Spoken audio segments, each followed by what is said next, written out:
अस्सलामुअलैकुम वरहमतुल्लाहि वबरकातुहू। प्यारे दोस्तों, आप लोग यूपी के मशहूर शहर यानी कि वाराणसी के हालत से तो आप सभी लोग पूरी तरह से वाकिफ़ होंगे, क्योंकि यहाँ पर मौजूद एक मस्जिद और मंदिर को लेकर जो विवाद छिड़ा है, उस विवाद के चर्चे अब सब तरफ भारत देश में नहीं बल्कि दुनिया के अलग अलग कोनों में भी किए जा रहे हैं। मंदिर और मस्जिद से जुड़ा ये विवाद न सिर्फ अब कोर्ट में पहुंच चुका है, बल्कि लोकल कोर्ट की तरफ से लिए गए फैसलों की वजह से अब वाराणसी में भारी पुलिस भी तैनात कर दी गई है ताकि हालत ख़राब ना हो।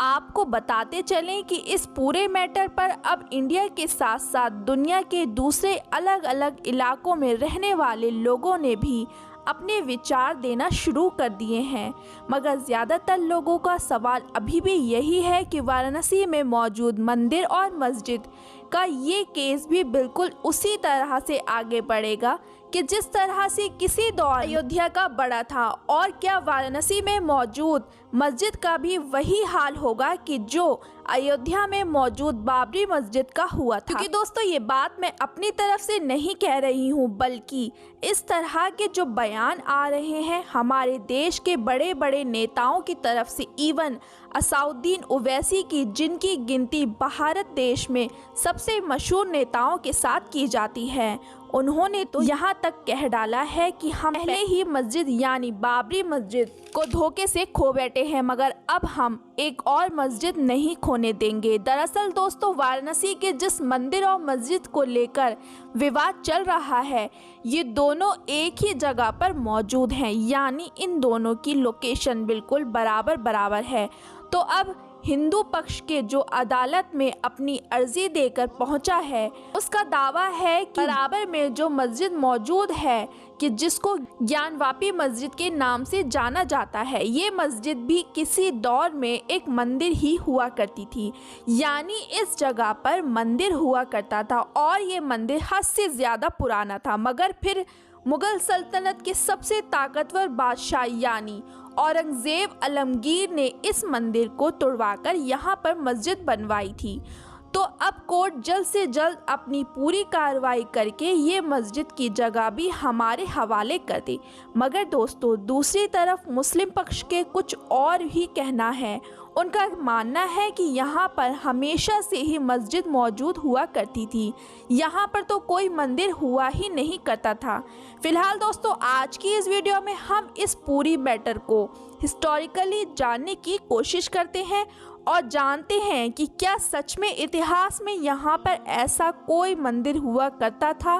कि जिसको औरंगज़ेब आलमगीर ने तुड़वाया था, या ये सिर्फ और सिर्फ झूठ है। तो चलिए अपनी इस वीडियो को शुरू करते हैं। दोस्तों, सबसे पहले मैं आप लोगों को ये बताती चलूँ कि ज्ञानवापी मस्जिद और इसके बराबर में मौजूद जो मंदिर है, इसका पूरा मामला इतिहास में साफ तौर पर जिक्र नहीं है। बिल्कुल ऐतिहासिक तौर पे इन दो चीज़ों का ये जो मामला, ये हद से ज़्यादा कॉम्प्लिकेटेड है। अदालत में जाने वाले हिंदू पक्ष की हम बात करें तो उनका दावे के मुताबिक यहाँ पर जो मंदिर हुआ करता था वो लगभग 2000 साल पुराना था, जिसको मशहूर शख्स महाराजा विक्रम आदित्य ने बनवाया था। वक्त गुजरता गया और फिर 16वीं मुग़ल सल्तनत के बादशाह औरंगज़ेब आलमगीर ने इस मंदिर को तुड़वाकर यहाँ पर मस्जिद बनवा दी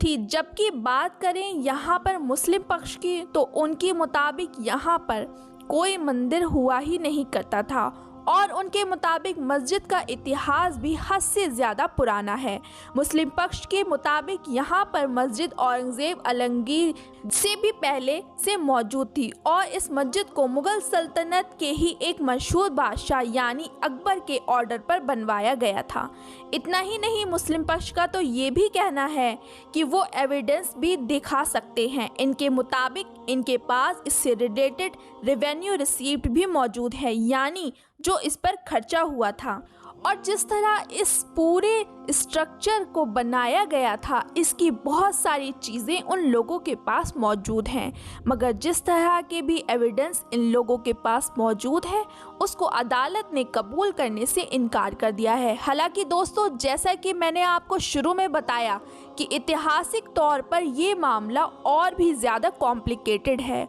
और जिस तरह के फैक्ट्स अभी मेंशन किए गए हैं ये ज़्यादातर इतिहासकारों की राय पर खड़े नहीं उतरते हैं, क्योंकि ज़्यादातर इतिहासकार तो इस मंदिर और मस्जिद यानी दोनों की ही चीज़ों का कनेक्शन सीधे तौर पर अकबर से ही जोड़ते हैं। कुछ इतिहासकारों के मुताबिक यहाँ पर मौजूद ये जो मंदिर है इसको अकबर के ऑर्डर पर ही अकबर के एक करीबी वजीर के जिसको टोडरमल के नाम से जाना जाता है उन्होंने बनाया था, जबकि कुछ इतिहासकारों का ये मानना है कि मंदिर और मस्जिद दोनों ही चीज़ें बादशाह अकबर के ऑर्डर पर उस वक्त बनाई गई थी कि जब बादशाह अकबर ने अपना एक नया मजहब यानी दीन इलाही को लॉन्च किया था, क्योंकि जाहिर है बादशाह अकबर का बनाया हुआ ये जो नया धर्म था ये एक ऐसा धर्म था जो सारे मजहब और धर्मों से मिलाकर बनाया गया था, जिसके अंदर हर धर्म की चीज़ों को शामिल किया गया था और इस तरह तैयार किया था ताकि सारे धर्म और मजहबों के लोग एक ही जगह पर एक ही धर्म को फॉलो कर सकें। फिलहाल आप लोग अब ये तो जान ही चुके हैं कि ऐतिहासिक तौर पर तो ये मामला और भी ज़्यादा उलझा हुआ है, मगर अब अगर बात करें करंट सिनेरियो की तो आपको बताते चलें कि वाराणसी के लोकल कोर्ट ये ऑर्डर दे चुका है कि मस्जिद वाली जगह पर अब फिजिकल सर्वे किया जाए, यानी कि एडवांस इक्विपमेंट्स की मदद से ये पता लगाया जाए कि इस मस्जिद की जगह पर पहले क्या हुआ करता था, जो भी था वो कोई आम बिल्डिंग थी या फिर मंदिर हुआ करता था, और अगर मंदिर था भी तो वो किसका मंदिर था, पुराना था, किस हाल में था, यानी सब कुछ इस सर्वे के जरिए से पता लग जाए। मगर दोस्तों, अब ज़्यादातर लोगों के दिमाग में ये सवाल है कि क्या वाराणसी में भी वही सब कुछ होगा कि जो पहले अयोध्या में भी हो चुका है, क्योंकि अयोध्या मैटर की सुनवाई भी बिल्कुल इसी तरह से आगे बढ़ी थी। तो दोस्तों, इस बारे में अभी कुछ भी नहीं कहा जा सकता है, क्योंकि यहाँ पर अभी मुस्लिम पक्ष के पास प्लेसेस और वर्शिप एक्ट भी मौजूद है, जिसकी मदद से हाई कोर्ट में जाकर इस पूरी कार्रवाई पर रोक भी लगवाया जा सकता है। दरअसल दोस्तों, ये एक ऐसा कानून है कि जिसको 1991 में उस वक्त बनवाया गया था कि जब बाबरी मस्जिद के मैटर की वजह से हमारे देश के हालत हद से ज़्यादा ख़राब हो रहे थे। इस कानून के तहत ये गया है कि 1947 में यानी जिस साल हमारे देश आज़ाद हुआ था उस साल भारत देश की जिस जगह पर भी जो धार्मिक स्थल जिस हालत में मौजूद था उसको हमेशा उस हालत में ही रखा जाएगा। यानी 1947 में अगर किसी जगह पर कोई मस्जिद बनी हुई थी तो बाद में चाहकर भी उस जगह को मंदिर नहीं बनाया जा सकता है। इसी तरह से अगर किसी जगह पर कोई मंदिर मौजूद था तो बाद में उस जगह को मस्जिद में नहीं बदला जा सकता है, क्योंकि दोस्तों बाबरी मस्जिद का हादसे के बाद अब ये खतरा बढ़ चुका था कि देश के दूसरे कोनों में भी वक्त पर ऐसे हादसे हो सकते हैं। इसीलिए ये कानून लाकर पूरी तरह से इस मामले को जड़ से ख़त्म करने की कोशिश की गई थी। अब आप में से बहुत सारे लोगों के दिमाग में ये सवाल भी ज़रूर आ रहा होगा कि अगर कानून बनाया गया था तो आखिर बाबरी मस्जिद का फैसला कैसे ले लिया गया।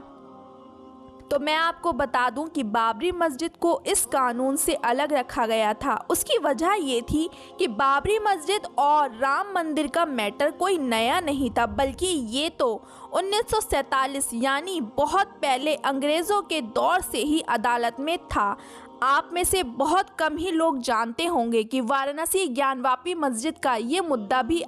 नया नहीं है, बल्कि ये भी लगभग 30 से 31 साल पुराना है, क्योंकि कुछ लोग आज से लगभग 30 साल पहले भी इस मुद्दे को लेकर कोर्ट में पहुंच गए थे। मगर इसी लॉ के तहत कि जिसको बारे में मैंने आपको अभी बताया था, कोर्ट ने इस पूरे मामले को रिजेक्ट कर दिया था और कहा था कि इस मामले में आगे कार्रवाई नहीं हो सकती है। मगर फिर दौर आया 2019 का और अयोध्या का मैटर की वजह से एक बार फिर मामले ने तूर पकड़ना शुरू कर दिया और आज ये पूरा मामला इस कंडीशन में पहुंच चुका है कि जिसको हम लोग साफ तौर पर देख सकते हैं। फिलहाल आगे क्या होगा इस बारे में तो अभी कुछ भी नहीं कहा जा सकता है, मगर हाँ ये बात क्लियर है कि अगर आगे फैसला मुस्लिम पक्ष में नहीं आया तो वो डेफिनेटली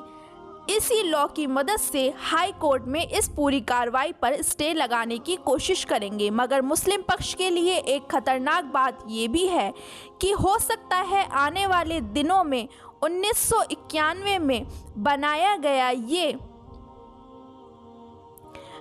गया इस लॉ में कोई कमिटमेंट यानी चेंज कर दिया जाए या फिर इस पूरे लॉ को पूरी तरह से ख़त्म ही कर दिया जाए। क्योंकि दोस्तों ये बात मैं अपनी तरफ से नहीं कह रही हूँ,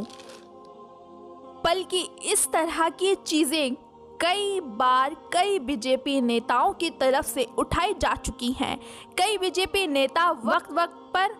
अपनी पार्टी से ये डिमांड कर चुके हैं कि इस लॉ को पूरी तरह से ख़त्म ही कर दिया जाए। फिलहाल देखना यह है कि आगे क्या होता है। वीडियो पसंद आई हो तो वीडियो को लाइक करें और अपने दोस्तों के साथ भी शेयर ज़रूर करें। और इसी तरह की नॉलेजेबल हिस्टोरिकल वीडियोस हमेशा देखने के लिए हमारे इस चैनल को सब्सक्राइब करके साथ ही बेल आइकन को प्रेस भी ज़रूर कर दें। अस्सलाम वालेकुम व रहमतुल्लाहि व बरकातुहू।